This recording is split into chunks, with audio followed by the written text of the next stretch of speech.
Hey guys, it's Ginger. Welcome back to my channel. So today I am doing a anniversary set for Madam Glam. It is their 9th anniversary. Happy anniversary / birthday, Madam Glam. So I am doing a set of nails in celebration for it. They're also doing a little contest for whoever has the most creative set or the most likes. I'm not sure exactly where you vote or how you vote, but any details that I find out, I'll put them in the description box. So here are the products I pulled to use. We got cake for dinner. Notice the names of the things I thought were really fun for this birthday set. We also have this gorgeous glitter called confetti, because you can't have a birthday party without a little confetti. And then I pulled a few other things that I end up using and then end up not using. So I had some gold foil and of course the foil gel, and I do show you me using them, but then I end up changing the nail design. So you'll see that as well. And then this is one of my favorite top coats from Madam Glam, is the gold flake top coat. So pretty. That's in the mini bottles. So if you guys wanted to try some of their gels and you don't want to buy a full 15 mil, you can try the mini bottles, which are really nice. Also grabbed a black liner. I didn't end up using it, but I thought that I might.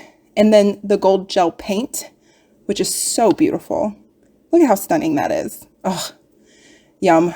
I'm almost halfway empty on that pot. I'm gonna have to get another one because it's so pretty. Then I found these little charms in my drawer, an M and a G. So I thought, ooh, that would be fun. So I'm just gonna go nail by nail, and I kind of had an idea in my head when I was doing the set, but I wasn't 100% set on exactly what I was going to do. So I did what I do best, which is wing it. So I did cake for dinner. And then here I have frosting 3D art gel. Again, notice the names of the things. Very birthday-ish. And a couple of their newer items here. I think the frosting is for the charms to adhere them with, which worked perfectly. So that middle nail I painted cake for dinner. That's going to be for the MG charms. This one I'm just putting the foil gel on because I wanted the foil to be the background, and I ended up not liking it, but that's okay. So back to the middle nail. This is the one that's getting the MG charms.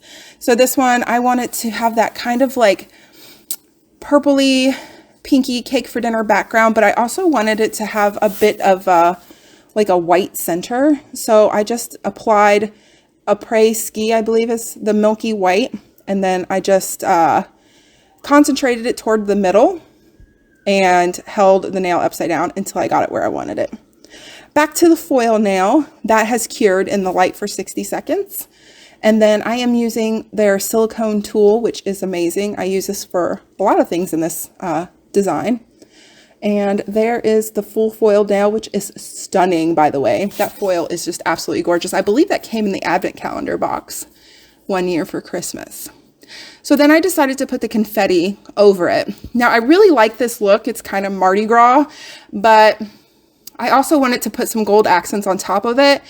And I thought that the gold background with the confetti would look really cool together. I ended up not loving it. I did try the gold accents on top of it, but it just wasn't working for me. So I did end up changing those nails, and I'll show you that here soon. So for the accent nails, this would be the pinky and the thumb. I wanted to do the confetti over top of cake for dinner, which I thought was really pretty. And now we're back to the middle nail again. This is the one with the charms. So we're going to use this frosting gel, which is really thick, and apply that down right where we want the charm to be. And then we're going to put the charm on top of it and then kind of smooth out around and then cure. I was having a hard time getting my charm to pick up. So it's really nice because it doesn't, eventually the charms will slide a little bit, but they don't slide a lot like if you were to do a thinner gel, like a top coat or something. So if you're doing any kind of big charms like this, I definitely recommend a thicker gel such as this one. It's great for charms. So I'm just taking it and thinning it out around the edges of the charm so we don't have it sticking up and looking kind of weird along the side. And once I have that where I like it, I pop it in the light.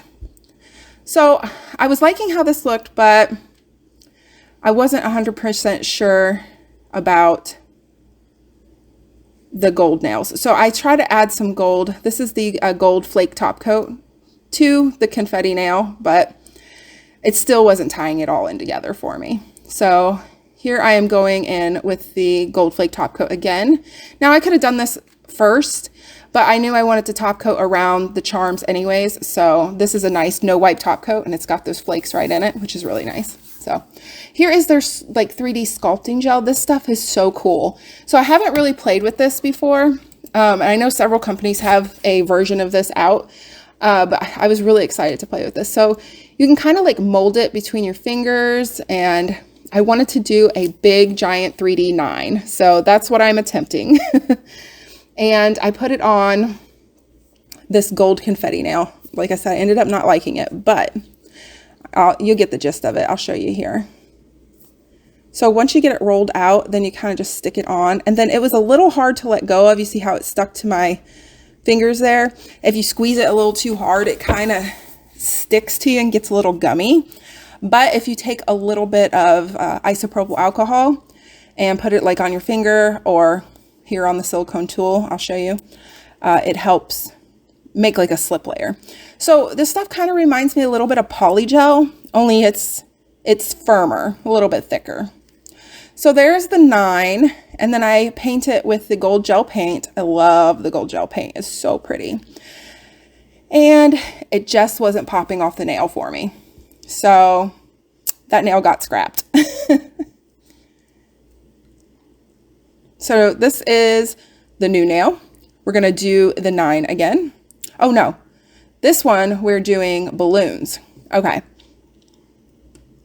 So the balloons and the 9, we're gonna go on the gold nail with all the confetti and stuff. And like I said, it wasn't popping. So I decided to try some 3D balloons, and you saw I put a little bit of alcohol on the back of my glove to help me maneuver around the gel a little bit. And as I was doing it, I thought, you know what would look really cool is if I added some glitter to this balloon.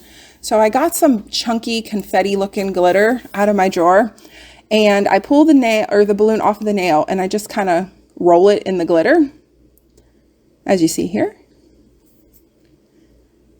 just to kind of fill it up, and then stick it back on the nail and do the same thing and pat it out again, which I'm so glad I did because it looks so much more fun. And I could just, you know, paint the top of the balloon, because I do another one here with gold, and I could just paint it with the gold gel paint like I paint the 9. But I wanted it to look more like the confetti was inside of the balloon, because I thought that would be a really cool look. So here's the nail that I changed out. This is the 9 on the cake for dinner color. I like this so much better. It incorporates the gold accents that I wanted it to, and it pops a little bit more on the nail, because the gold background with the confetti, it just wasn't working for me. And the end result of these, I just love so much how they turned out. So almost done. Doing the same thing with this balloon, just patting it into place. And then once I have the shape the way I like it, it goes into the light to cure. And now I'm just drawing some balloon strings. And that's it, you guys. That is the full set. And I did top coat over the balloons off camera and the 9. So, or actually, I top coated the balloons, but not the 9, because the gold gel paint has like a no wipe finish to it. So yeah, that's the finished look without the gold in the background of the foil. But I love how these turned out so much. Let me know what you guys think in the comments below, and happiest of birthdays to Madam Glam. If you guys want to see all the pictures of the sets I do, go check me out on Instagram at Ginger Sparks. I'll see you guys later. Bye.